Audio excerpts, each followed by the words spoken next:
Hello Bhavnagar, આપ જોઈ રહ્યા છો શ્રીમાળી સોની દર્પણ.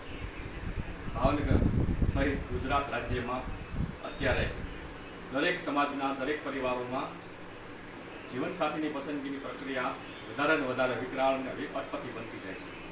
દીકરી અને દીકરા માટે યોગ્ય પસંદગીની પ્રક્રિયામાં સતત અવરોધ આવતા રહે છે.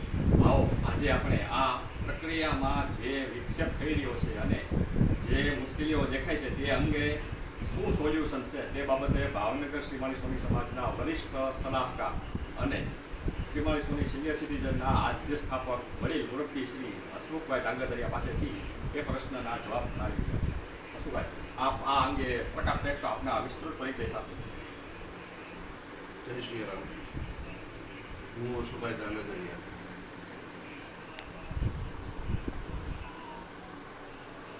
હું રિટાયર્ડ ગવર્મેન્ટ ઓફિસર છું, સેલ્સ અને અત્યારે મારા પુત્ર અભિરામ જ્વેલર્સ. ઘણા વર્ષો મેં 40 વર્ષ જેટલી જોબ મેં કરી. અત્યારે હું અહીંયા ટાઈમ પાસ માટે જાઉં છું. મારે અત્યારે કોઈ પ્રવૃત્તિ નથી. ભાવનગર સોની સમાજની અંદર અનેક મંડળો છે જે વિવિધ કામગીરી કરે છે. સોશિયલ ગ્રુપ હોય દાખલા તરીકે તો એ કીટનું વિતરણ કરે છે. ગોલ્ડન ગ્રુપ હોય તો એ ઘી આપે છે.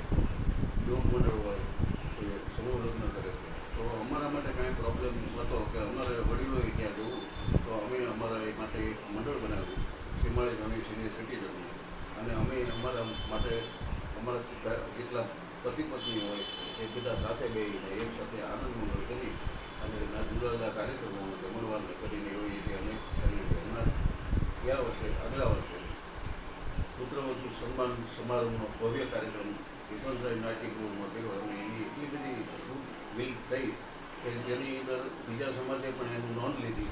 આપણા સમાજમાં એક સારો મેસેજ થયો અને પુત્રવધુ જે 10 વર્ષથી પોતાના સાસુ સસરાની સેવા કરતી હોય એનું બહુમાન થતાં એને પણ એમ થયું